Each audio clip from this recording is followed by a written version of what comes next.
So, good morning, good afternoon, good evening, everyone, wherever you're speaking from. It's a pleasure to have you all today. I'm Daniel Escaleira, and I speak from Brazil, and I am the co-chair at the 500 MBA Club. First, I'd like to greet my partner, founder, and chair of the 500 MBA Club, Rahul, who's going to be telling us a little bit more about the club. Rahul, thank you for being here today. Thanks, Daniel, for the introduction. I think today is all about Dr. Paulette and corporate communication. And I will take a little bit of time to help you understand what the club is all about and how this collaboration works in great ways. So the club started in order to help fill the gaps which are left in the traditional curriculums of management programs that we have around the world today. And one of the ways that we wanted to fill this gap was through helping the students understand the importance of soft skills, because we learn a lot about accounts, finance, economics in our MBA degrees, but we learn very little about communication. And that's a thing that we realized among students across Europe, specifically Asia, India, China. These countries face this problem a lot more than Western countries. So I think this communication not only is about negotiating or communicating with your peers, your boss, but it's also a lot about leadership. We have had multiple people at the club who have worked in leadership, have done PhDs in leadership. And I think one common thing that we realized was missing among a lot of management graduates across these nations was the power to communicate. And I think it's a great opportunity for all of us, including me, to know more about corporate communication, how to communicate smoothly in a corporate setting by Dr. Paulette. I think Daniel would introduce Dr. Paulette once again for the audience, and then we can definitely start with the session. And we are really, really honored to have you with us, Doctor. And we hope to have you again, this is probably the first of many collaborations that we want to have with you. So thank you so much for taking out time to be with us. Thank you, Rahul. And actually, I'll be talking a little about Dr. Paulette now, and it's really little because she has a very comprehensive background and CV. But just before I talk about her and introduce you to her, let me tell you about our Corporate September. So Corporate September is a program the 500 MBA Club launched. And during the 4 Sundays, we're gonna have wonderful talks. Last week, we had a fantastic talk on investment banking. Today, we're having this marvelous talk on effective communication. And at the end of the session, I'll let you know what we're going to be talking about and who will be here with us next week. If you have any questions, we're going to have a moment for Q&A at the end of the workshop, but you can also write down your questions on the chat. I don't promise we're going to be able to answer all questions, but we're going to do our best to answer all the questions. So that you know, those who registered and suggested topics, Dr. Dale selected some of them or most of them to address them here today, right? So yes. I tried to memorize her bio and her CV, but it was impossible. So I'm sharing you my screen so you can get to know a little bit about Dr. Dale. Can you see my screen? I just lost everything. Okay. We can see, Daniel. Okay, great. So today we're going to be talking about effective communication in the corporate world and a little bit about Dr. Dale. So Dr. Paulette Dale is an internationally known speaker and consultant in the area of effective communication. She received her Ph.D. in communication and linguistics from the University of Florida. She has authored 5 successful textbooks on effective communication and public speaking. She has been interviewed for articles in myriad national publications such as the New York Times, the Washington Post, the Miami Herald, Newsweek, Huffington Post, Vanity Fair, Business Insider, to name a few.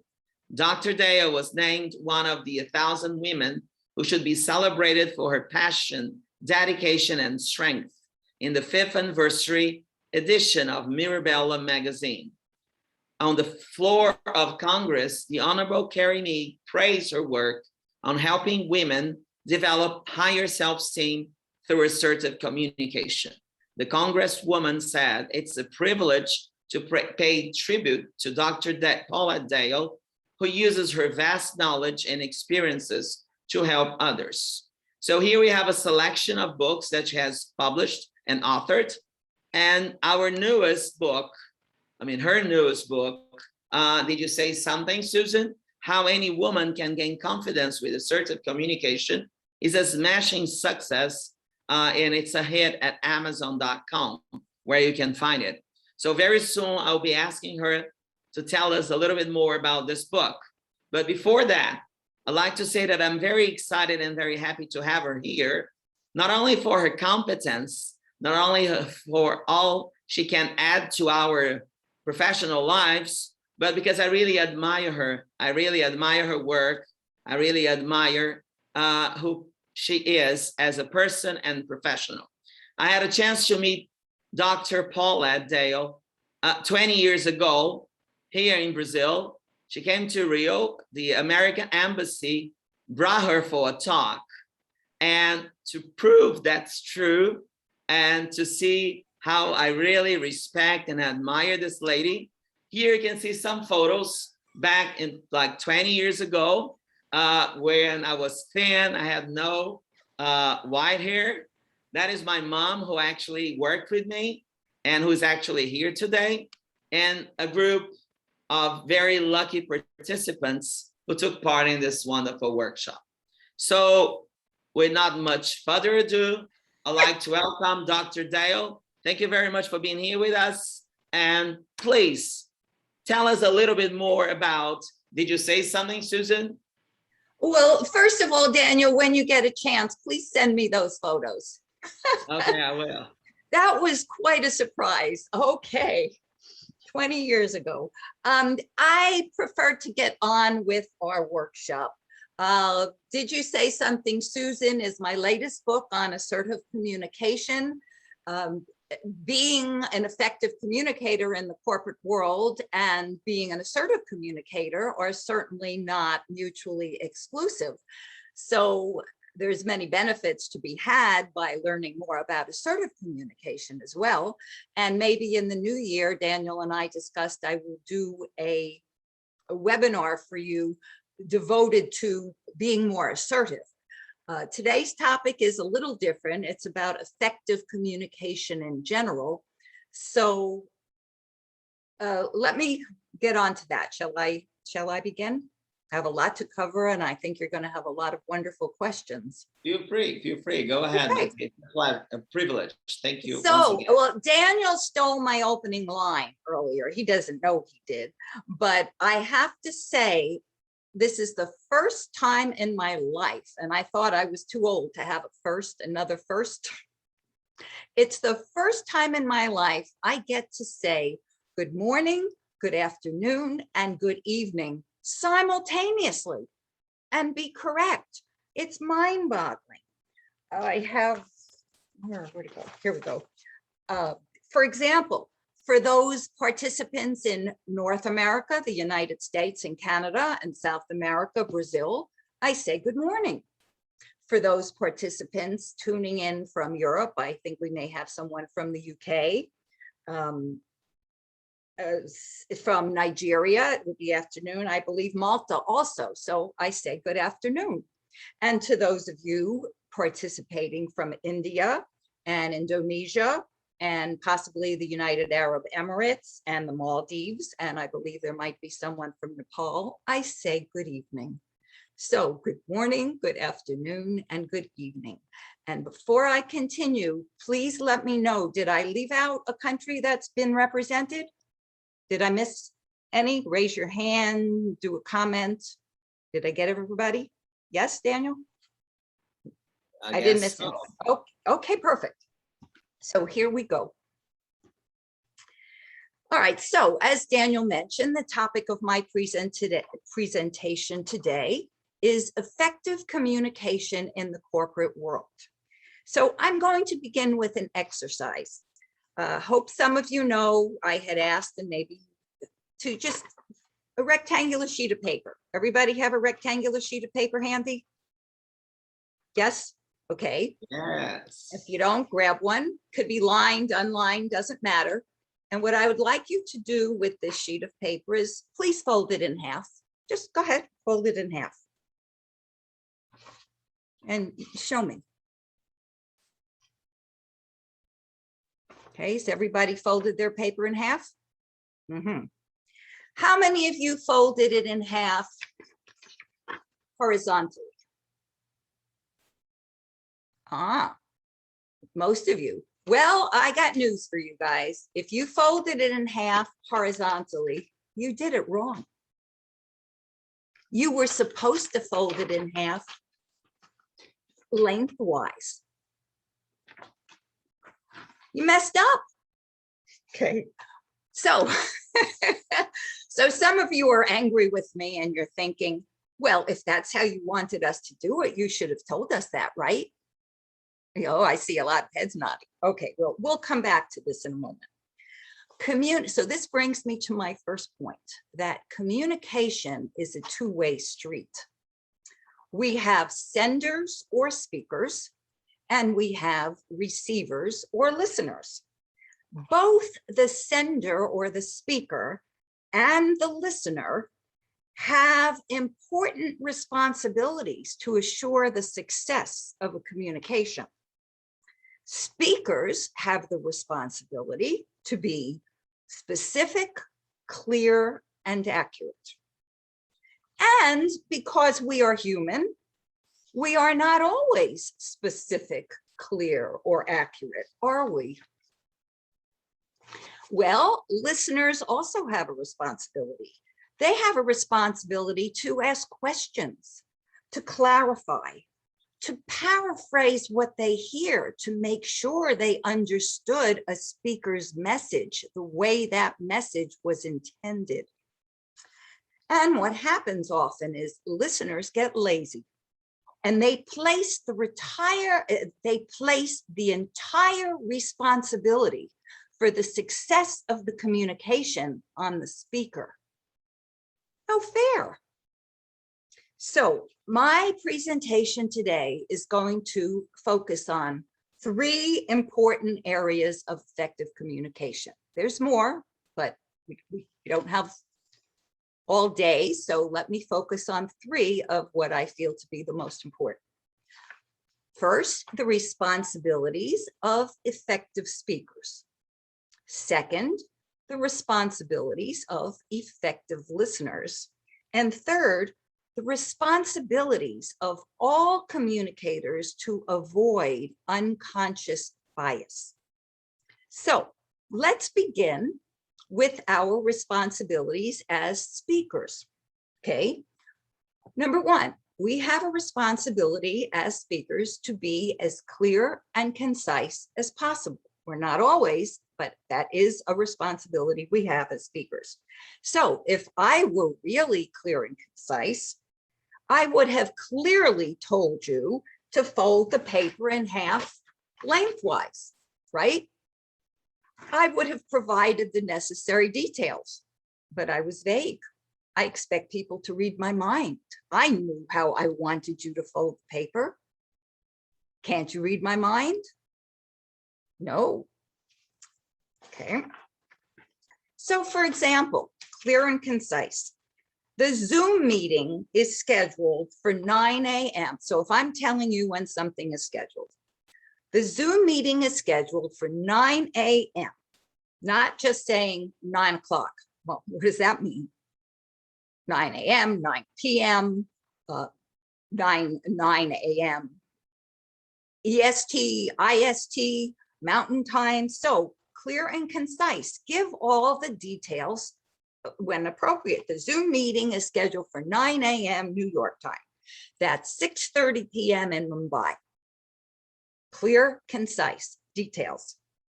Okay, speakers have a responsibility to be specific. Okay. When will you have the report for me?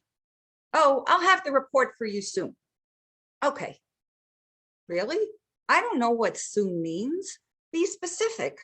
I'll have the report for you by 4 p.m. this afternoon.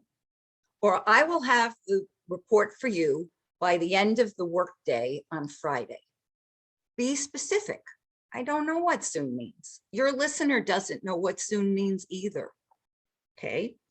Here's another example. Be specific. Well, you know, I have concerns about Bob. He's unprofessional. Oh, what does that mean? Be specific. That word, it's a fuzzy, in linguistics, we call these words fuzzy concepts. They mean different things to different people. What does unprofessional mean? I have a responsibility as a speaker to be specific. Well, I have concerns about Bob. He's unprofessional. He shows up late. He dresses in a very sloppy manner. He makes sarcastic remarks to people. Oh, now I know what you mean. So we want to be specific as we can. Okay, another example.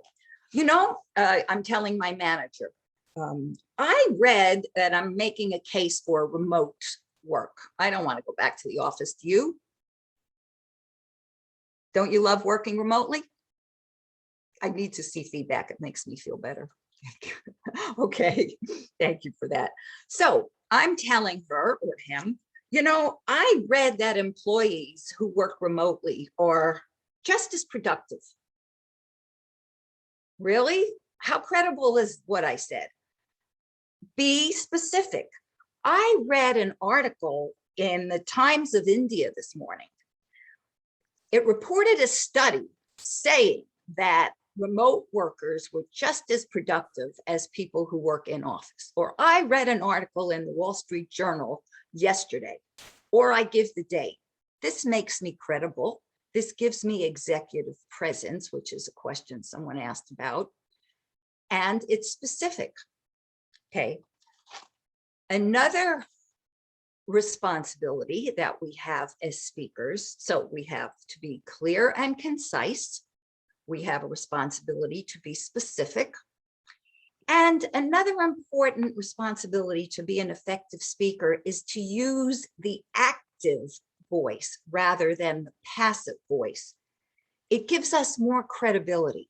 Too many people speak in the passive voice. So for example, I was told the meeting was canceled. Really?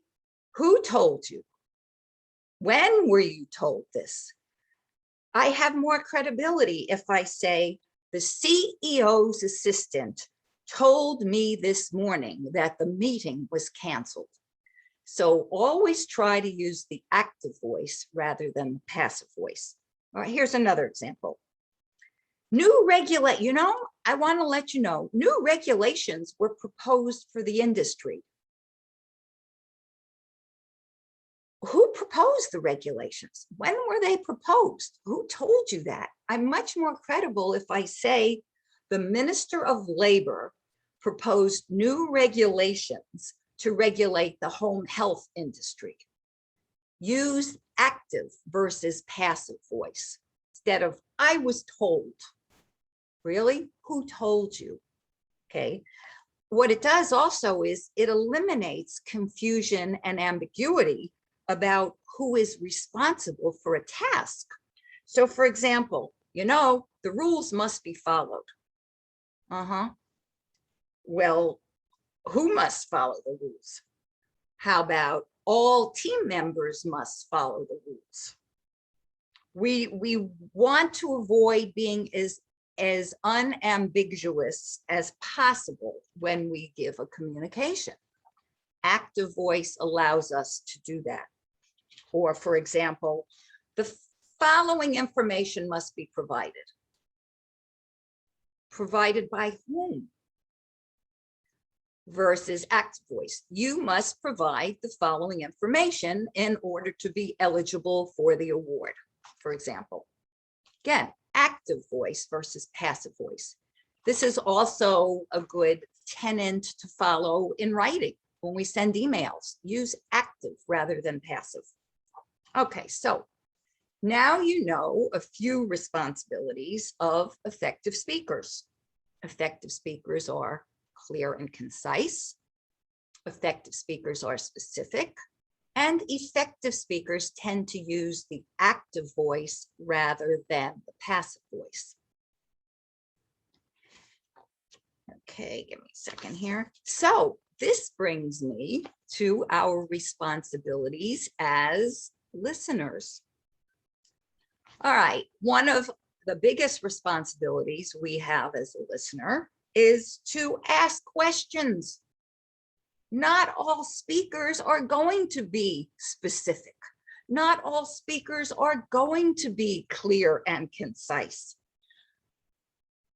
You have a responsibility to say to me, oh, you want me to fold this paper in half? Do you want the paper folded in half lengthwise or horizontally?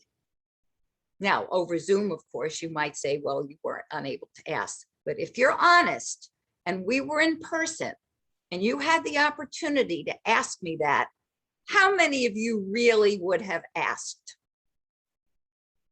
Very few, if any, right? Okay, I see nodding. Thank you. Because I've done this in person. I've done this with classes 10, 15, 20, 30, 100. No one ever asks. And I always say, I invite questions at any time. If anyone is confused about anything, if anyone wants clarification, please raise. No one asks, they just do it. So we have responsibilities as listeners, okay? Or another good thing to do is to say, okay, you said you would like the paper folded in half. Would you be kind enough to demonstrate for us how you'd like it done so there's no confusion? But we don't, we get lazy. We put the entire responsibility for the success of the communication on the speaker. And that's not fair. Okay, listeners also have the responsibility to clarify. Not all speakers are going to be specific. Speaker says, the meeting is at 9, the Zoom meeting or the telephone conference calls at 9 a.m. 90% of the people listening are going to leave and say, oh, okay. And then either miss the call because they thought it was 9 a.m. the next morning and not 9 p.m. that evening. They thought it was a different time zone. We have a responsibility to clarify. Excuse me, you said the conference call will be 9 a.m. Is that New York time? Is that London time? Is that IST, India time? We need to clarify, and we don't exert our responsibility to clarify. You said the report is due later this month. Okay, please tell us the specific date. I've heard managers do that, then people don't turn in the report and they get angry. Well, later this month, what does that mean? Does it mean the last day of the month? Does it mean the third week of the month? I don't know what that means. And if the speaker was not clear or specific, it's my responsibility as a listener to say, please clarify. Do you have a specific date in mind, for example? Okay, what is the deadline? We also have a responsibility as listeners to paraphrase what we believe we understood. So for example, you're given an instruction. Okay, let me confirm what you said. You need the papers cut into 4 equal pieces, is what you said. You said the long way. Is that correct? Yes, that's exactly what I said. Please cut the paper into 4 equal pieces the long way. Paraphrase. The speaker might say, no, I need it done horizontally. I said the short way. And you say, oh, okay, I missed that. Thank you for clarifying. No shame in clarifying to get it right. And also, people are human. Let's say the speaker was really clear. I need the paper cut into 4 equal pieces vertically, the long way, vertically. and you say, let me just paraphrase, let me make sure I understood. You want me to cut the paper into 4 equal pieces along vertically. I'm human. We misspeak, don't we? Sometimes we say to our friends, I'll see you Thursday. We didn't mean Thursday, we meant Saturday. Or I'll see you in 2 weeks. I mean, I'll see you next week. And sometimes we don't know we misspoke. So what this does is it gives us a chance. So the listener clarifies, and we hear the listener say, you said you want me to cut this in vertically. And I'll say, oh, I'm so sorry. I'm so glad you clarified. No, I meant horizontally. Can everybody relate? So it's a checks and balances. We're all human. We all misspeak. We all misinterpret what's said. And it's a way to make sure we're literally in the same book on the same page. And as you will see later, effective communication can increase productivity, and it can even save lives. And I will deal with this later on. Okay, so let me confirm. You said the meeting is scheduled for 9 a.m. New York time. Yes, exactly. Great, easy peasy. Or, and then you can even clarify more. Okay, thank you for saying 9 a.m. New York time. So that would be 6:30 p.m. in the evening in Mumbai, right? Yeah, that's a good point. That makes it easier for people rather than they having to look at the time zone and figure out what time it would be. If you make it easy for people to get things right by being an effective communicator, more people are going to get things right. Okay, we have another responsibility as listeners, and that is to avoid bad listening habits. And we all have them because we're human. So one of the first bad listening habits that I think we probably have all been guilty of at one point or another is listening or waiting to respond. We don't listen to learn. We sometimes listen to respond. And that's a saying that Patrick Aylward in his book, The Collaborative Path, has coined. And Patrick will be your speaker next week, I believe. So Daniel, I'm giving that away, and Patrick is attending today's webinar. So one bad listening habit that Patrick will discuss more when he talks about collaboration, I believe next week, is we listen or we wait to respond. We don't listen to what the speaker's saying because we're too busy thinking about what we want to say next, right? Has anybody ever done that? Yes. All right. So another bad listening habit is, distractions.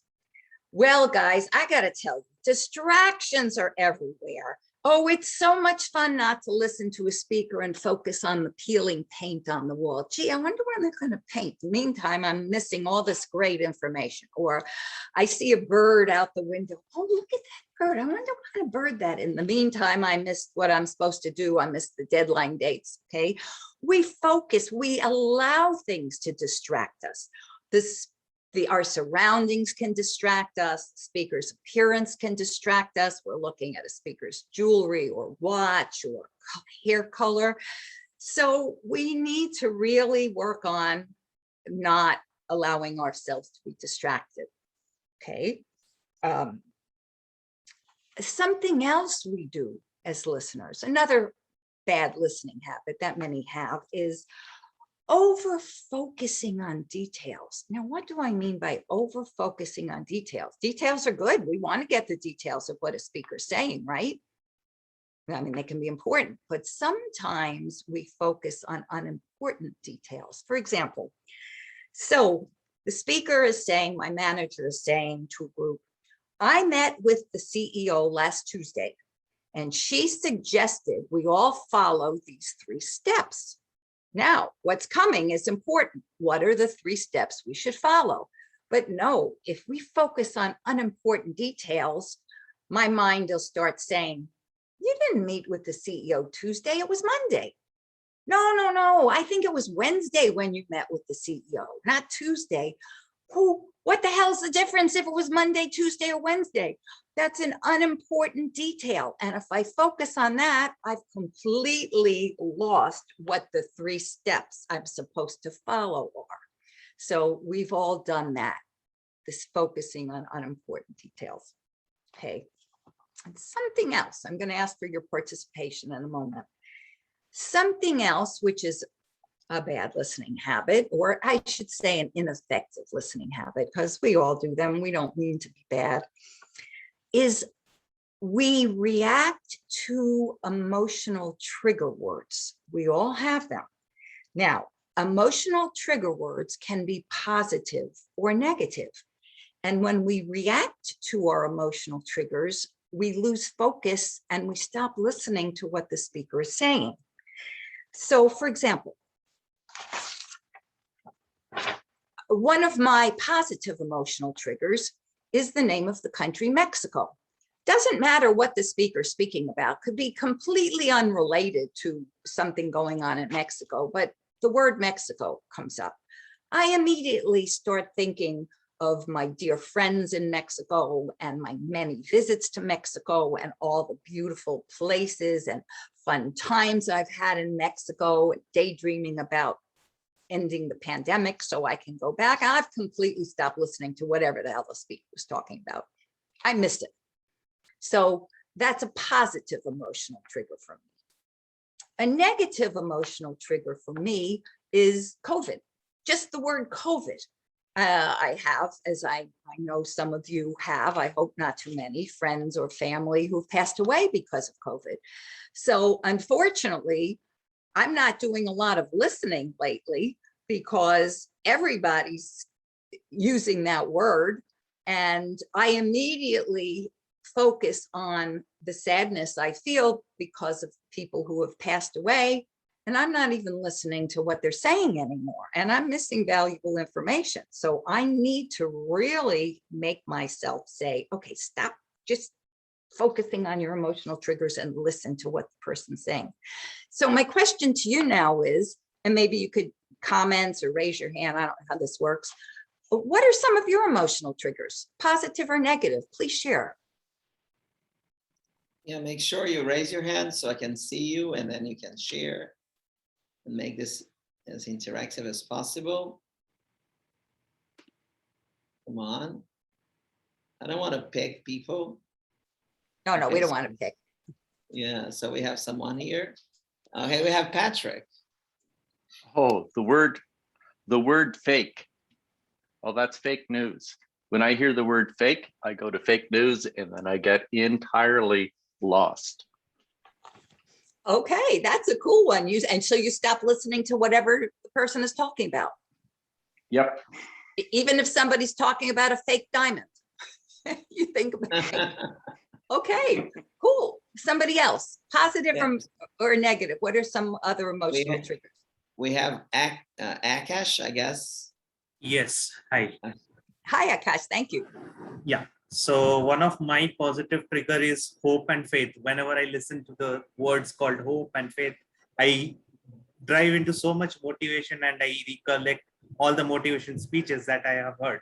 And one of my negative trigger will be violence. If I hear any of the violence or any of the unwanted activities, I distract my mind. That's something which I observe in my daily life.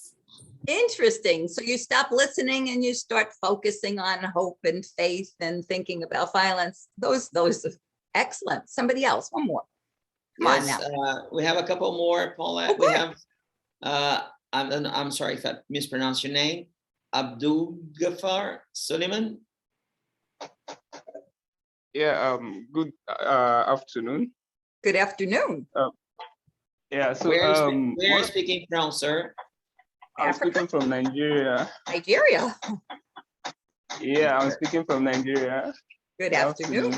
So, I currently work in a logistics role. So anytime I'm in probably a corporate meeting and I hear the word logistics, it's a trigger. I always try as much as possible to think of what I'm going to say in defense or something. You know, Yes. there's a lot of issue related to logistics. So it's a kind of negative trigger. Okay. So what your negative trigger does is it does two things. You stop listening, if I heard you right, because it makes you start to Yes. listen to respond rather than to learn. Exactly. There's a twofer, guys. So then you have a negative trigger, which makes you start thinking what you want to say next rather than listening to what the person is saying. Yes. Right? Okay, excellent. Thank you for sharing that. Terrific. One more. Thank you. No, terrific. Yeah, we have D Powers here and some D. then on the chat. So let's listen to D Powers. D, make sure you unmute yourself. Hi, can you hear me? Yes. Absolutely. Awesome. So my trigger word is sensitive. You The know, word when, sensitive. Okay. yes, when you have a legitimate concern and someone says, no, they're being sensitive, you're being sensitive. That's it. Okay. Okay. And that you start to, it just really gets you, I understand. Well, you know what a good response to that is, and I deal with this in when I talk about assertive communication.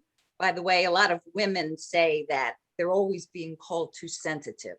And in a way, it's almost sometimes a form of gaslighting because the person wants you to believe it. They want you to doubt yourself. And my favorite response when I tell someone that they've said something inappropriate or something hurtful, because that's being assertive, to let someone know that you have found something to be inappropriate, not just to suffer in silence, then their defense is, you're too sensitive. And what I like to say is, interesting perception. I don't see it that way, but thank you for your opinion. They're hoping you get defensive and say, I'm not too sensitive. I mean, why do you say that? You always say that. You see what I mean? So D, does something like that work? Absolutely. I usually say, well, you're insensitive. Oh, But it's well, okay. Or but I love another, yours. yes. I love Or yours. if I'm really feeling upset, I might say, I try to say it politely, you know, I find it very interesting that it's always the insensitive people who are calling other people too sensitive. Love it. and say it with a smile. So sometimes, yeah, that can be certainly an emotional trigger word why we stop listening, or it can just be an emotional trigger because we feel we're being unjustly criticized. So we have emotional triggers that do that as well. Okay, great. Does anybody else want to share before I move on? We have many words here on the chat. I'll be reading them to you. Oh, sure, go ahead. Yeah, go ahead. Great. We have like positive triggers. Yeah, what are some positive? Food, family, benchmates, college, spirituality, ballet, belief, happiness, collaboration, passion. They were all positive triggers. And we had as negative triggers, argue and blame. Okay, well, you know, so as you see, we all have these emotional triggers, positive, negative, and there are so many. It's a wonder any of us ever listen to anything, right? So listening isn't such a passive task. We think listening's easy. All you have to do is sit there and hear. No. Listening takes a lot of work. It takes an effort to fight off distractions. It takes an effort to really listen to what the person is saying. It takes an effort to not let our emotional triggers take over. Great, thank you for that participation, wonderful. Okay, so. Let me ask you a question, Paula. There's a question here, which is related to this. Okay, please. DT is asking, how to deal with negative triggers. You know, the only way we could deal with negative triggers is to desensitize ourselves to them, as with any type of negative experience. Ignoring it won't make it go away. I know psychologists will tell you that. And sometimes maybe if we have to listen to something important, okay, let's not ignore it. Let's just tell ourselves, push it to the side. Let me deal with this later. Let me focus on what I'm listening to. But it's not easy. It's not easy, for sure. Or you say to yourself, awareness is key, Daniel. I'm doing it again. I hear the word COVID and I'm thinking about my friend who passed away. Stop. You could warn him later. You could think about him later. Let me focus on what's being said right now, because if I don't, I'm going to miss important information. So I hope that helps a little bit. Right. Just, that conscious effort to say, okay, I'm doing it again. Let me push it to the side and focus, and I'll deal with this later, but I don't want to miss what I'm being told. And any other questions before I move on the listening or the effective speaking part? Not so far. Okay, no, there is another one here. Without negative triggers, how can we focus on positivity? Please repeat. Without negative triggers, how can we focus on positivity? Is that it, Mr. Barron? If you could just make sure. I hope that person will clarify. I'm getting the feeling it's like, well, unless you have ever felt pain, you don't know what it's like to feel good. So are we saying that unless we know what it's like to have negativity in our life, we can't know what it's like to have positivity? I'm not quite sure what that question means. So can I get a little clarification, please? I'm a good listener. I want to understand. I don't want to misinterpret, and I'm not quite sure. So if we can get an example, that would be great. Varen, maybe you can open your mic and unmute yourself and let us know exactly what you meant. I cannot see where you are, but okay. So let's keep it here. And if he rephrases, I'll let you know. Okay, well, if maybe he'll bring it up at the end then. So let me move on. Unless someone else has a comment to make about that or some insight. No, not yet. Okay, thank you. All right, so this brings me, so we've talked about the responsibilities of effective speakers: to be clear and concise, to be specific, to use the active voice rather than passive voice. We've talked about the responsibilities of effective listeners: to ask questions, to clarify, to paraphrase what we think we understood, and to do our best to avoid bad listening habits, which include listening to respond, which include allowing ourselves to be distracted, which include focusing on unimportant details, and reacting to emotional triggers. So that brings me to the third part of my presentation, which is the importance of avoiding unconscious bias. All right, so I have a little riddle for you, and we'll need responses in writing to see how many of you get the answer to the riddle right. And if you don't know, based on the information, just say you don't know, because maybe there is no answer. Maybe it is, you can't possibly know. So are you ready to listen? Here we go. A father and son get into a car crash and are rushed to the hospital. The father dies. The boy is taken to the operating room, and the surgeon says, "I can't operate on this boy. He's my son." How is this possible? The father died in the car crash. I'll say it one more time. A father and son get into a car crash and the father dies.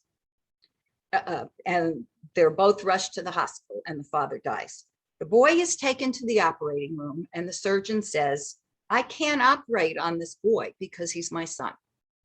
So the riddle is, how is this possible? Please respond. Comments. Okay, so Deepish said. Hang on a minute. Because if Deepish, Okay. I don't want Deepish yet, his response yet, to condition anybody else's. So do you, Because if they hear what he said, they might, I'm just saying. Do you have a few responses yet? Yeah, kind If you of. don't know, say you don't know. But please comment, please write something. Yeah, we have some.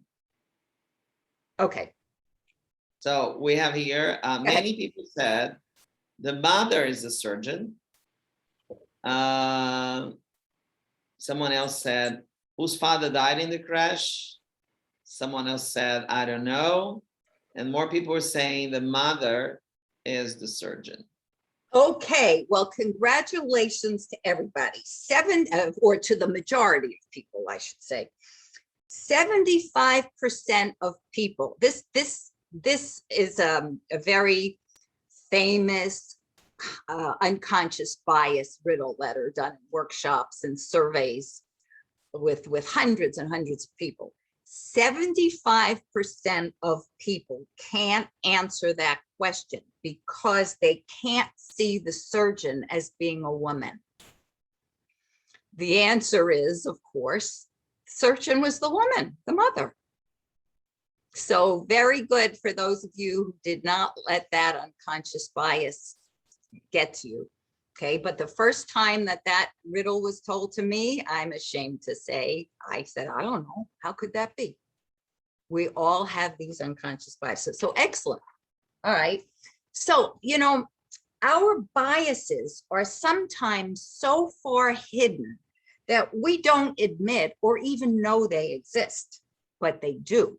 Now, we're going to talk about this some more. Remember, there's conscious bias. I'm not talking about conscious bias here. There are people who are consciously racist, consciously anti-Semitic, consciously anti-Hispanic. I mean, consciously anti-gay, consciously against any person of color. Well, we're talking about people like us who have unconscious biases and who don't want our decision making to be influenced by something that we're not even aware affects us. So we're not talking about conscious bias. We're talking about unconscious bias here. So we all have them. And they raise their ugly heads when we least expect or want them to. I never thought I had unconscious bias or was biased until I was. Here's what happened to me a couple of years ago. My beloved dog took ill suddenly in the middle of the night. And I called a local 24-hour, 7-day-a-week emergency veterinary hospital. And the person who answered the phone immediately asked me for a description of the crisis. So I immediately asked to speak to the veterinarian on call because I didn't want to have to explain myself twice. And she, the person who answered the phone, responded, I am the veterinarian on call. So I did it again. I, a woman, I'm loath to admit it. I never would have asked to speak to someone else had the person that answered the phone been a male. I would have immediately assumed that he was the veterinarian, but because it was a woman, I assumed it was a receptionist or a call center. So is that unconscious bias, do you think? You bet it is. All right, so let's talk a little bit more about unconscious bias. Unconscious biases are attitudes or social stereotypes for or against certain groups of people. They are accumulated throughout our lives and can influence our decision-making. They often lead to inaccurate assessments based on faulty reasoning. Unconscious biases can inadvertently affect how we react to our coworkers and if we choose to, or whether or not we choose to collaborate with this person. Okay, so there's different types of unconscious biases. Again, awareness is key. So let's just be aware of some. There's an interesting unconscious bias. It's not always what you would consider to be negative, like against the way a person looks or their race or their religion or their sex. It's called the affinity bias or the similarity bias. It's still an unconscious bias. What we do is we become biased towards someone who we relate to, who has characteristics similar to our own. We see ourselves in this person and we like them more because of it. And it may be very nice that this person went to the same university I went to or grew up in the same city I grew up in. I feel an affinity with them, but they still might not be the best person for the job if I'm interviewing them, or they still might not be the most capable person to make the chair of a particular committee. So just because I might have an affinity bias, another term, similarity bias, I need to be aware that it's still an unconscious bias. Okay. Another bias is called the halo effect bias. And what the halo effect bias is, the tendency we have to place other people on a pedestal because we find something about them to be particularly impressive. So for example, this person went to Harvard or Cambridge or Oxford. All of a sudden, I've got a halo effect bias. Oh, wow, he's brilliant, he's smart, he's in the top 2% of the population.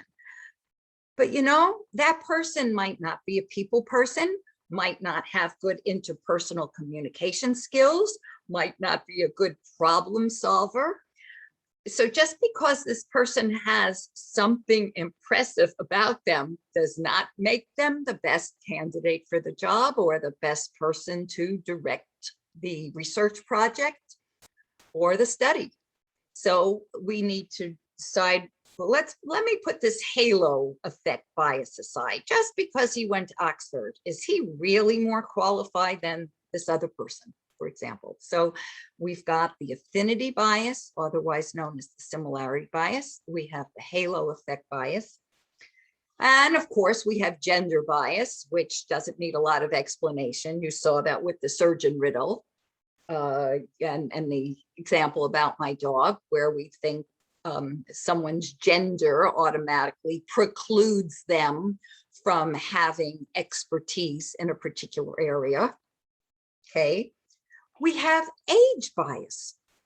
Now, we all know about age discrimination in the workplace and the way we react to people. A lot of age bias focuses on older people. Oh, they should retire. We need younger people. They're more vibrant. They have more energy. They're smarter. They're more tech savvy. Well, not always. Sometimes someone who's older and wiser, we can learn a lot from them. And they have, but we have an age bias. We might automatically want to preclude someone who is older than we would like without really looking to see what they have to offer. And on the flip side, sometimes we have age bias against younger people. A little anecdote, you've all heard of Greta Thunberg. She's the Swedish young lady who at age 16 or 17 was speaking all over the world on climate change to presidents and heads of state. And this young woman, Greta, is absolutely brilliant. And I've heard many people my age, older, say, oh, you can't listen to anything she has to say. What does a 17-year-old know about anything?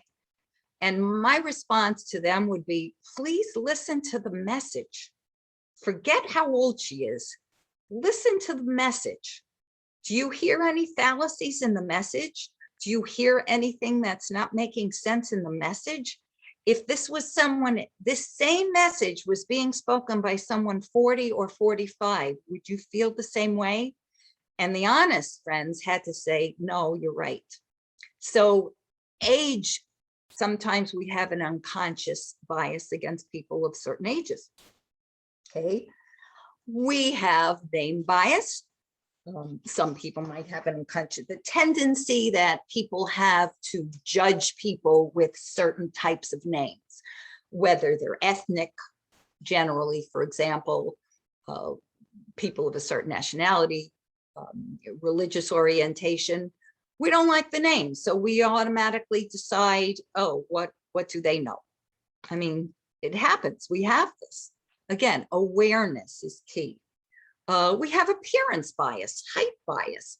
So many studies show that CEOs of corporations are more favorably viewed the taller they are. Well, because they're taller, does that mean they know more than someone who's shorter? I don't think so, but these are unconscious biases that we have. Other aspects of appearance, somebody is overweight, underweight. We have biases. Oh, that person can't be focused on this. They probably have health issues, or because of the way they look, or because of their weight, for example. So we have appearance biases too. Like, let me just shut my eyes, listen to what the person is saying, and decide who's the most qualified based on what they have to offer and what they're saying. We have nonverbal biases. Some people have certain mannerisms that are not particularly effective. They might play with their eyeglasses, or talk and play with an item of jewelry, or play with the hair, and or a button or something. And maybe they're just nervous in that situation, and they might actually be the best candidate for the position or for the project. But we have this unconscious bias about their nonverbal characteristics. So we need to think, wait a minute, am I disqualifying this person because of this, or am I disqualifying them because they're the least qualified individual? Okay. Any questions or comments about this unconscious bias stuff before I move on? Yes, Paulette. There's a question by Susan Good. who asks, and do we have a negative halo effect bias, or would that be a negative bias? Oh, and you mean halo effect bias? Halo, yes, halo effect. Oh, well, by definition, the halo of, well, by definition, unconscious biases aren't good anyway. But yeah, of course. Let's say you had a bit, is it Susan Spillman who asked that? Susan, Yes, is that yes. okay? Why not? Let's say other people consider it to be impressive, but let's say for some reason you had a bad experience with Harvard, and everybody else thinks that, oh, well, this person is great, we got to hire her or him just because they went to Harvard. But you, it doesn't work that way, because you once worked with someone from Harvard who turned out to be an embezzler and a thief and dishonest, let's say. So now I see Susan nodding, so I think I'm hitting the nail on the head here. So you have an unconscious bias because against the person because they went there. So does it, of course. And other people might have an unconscious bias because they're so impressed that they went there. So yes. Did that answer your question, Susan? I see her nodding. Great, great question. Sure. Again, unconscious bias. Just because we had a negative experience with someone who grew up in Queens doesn't mean that we should be biased against other people who grew up in Queens.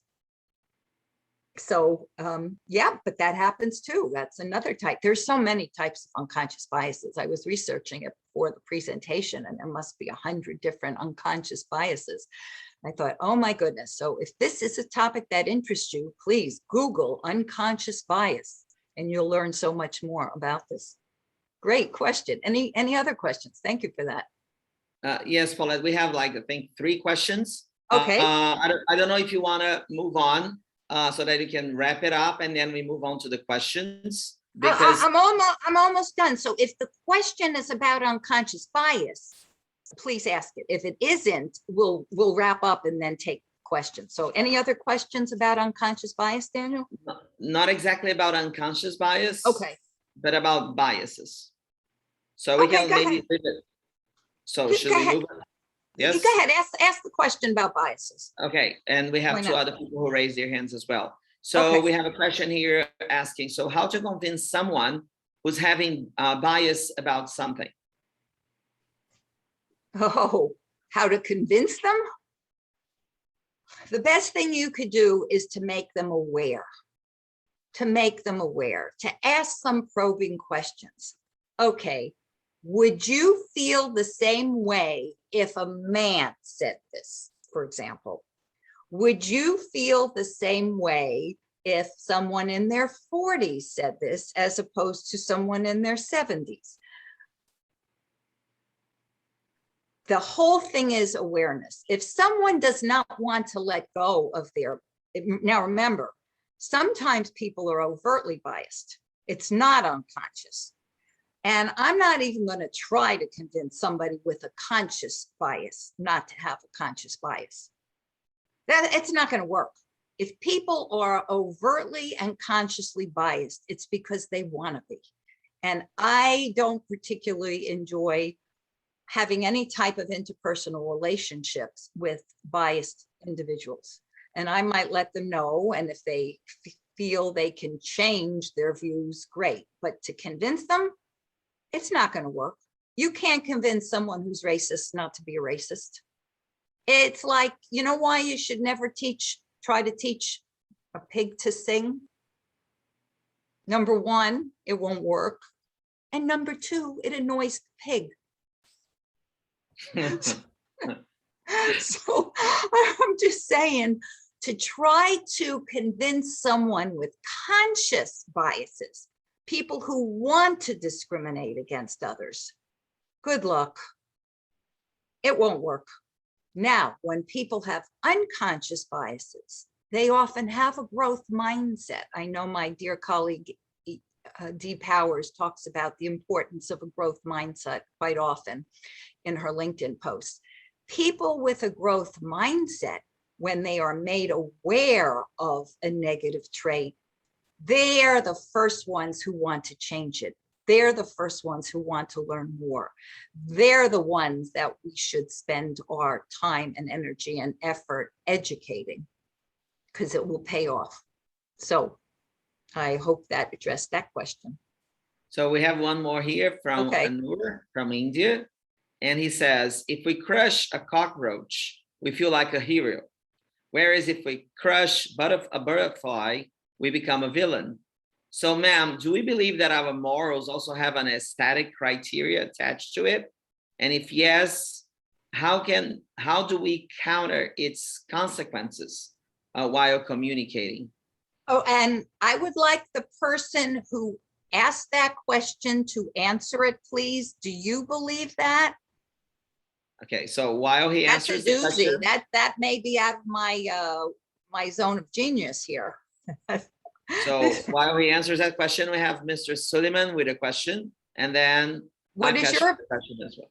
And then I'll move on. But what is your answer to that? I need. Oh, Mr. Suleiman answered that. I asked that question. No, not yet. So while he answers it, let's move on to Suleiman, and then to Akash, and then we come back to Anur. That definitely is not in my zone of genius or part of my wheelhouse. So I would. All right.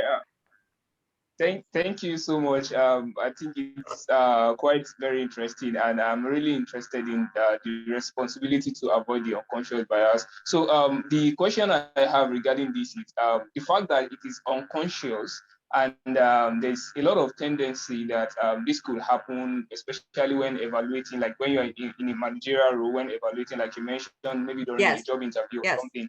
So as a manager, I would like to know how to prepare for this kind of unconscious bias, especially when you want to evaluate people. Like if there's a way you can prepare beforehand, and so that you can be conscious of your unconscious bias. I don't know if it makes sense. I don't know, like from experience, what advice do you have in that regard, so that we can, because most of these things are going to be identified probably after the selection phase or something, and it's going to be like for people that that have consciousness is going to be kind of regrets. You understand? So I'm trying to see, like, is there a way we can prevent this before it happens? So I don't know from your experience. Thank you. Awareness. Awareness, that's the point. If it's unconscious, we don't know we're doing it. Just like I didn't see the surgeon as being a woman. I immediately assumed that the woman was not the veterinarian. But now that I'm aware, that won't happen to me again.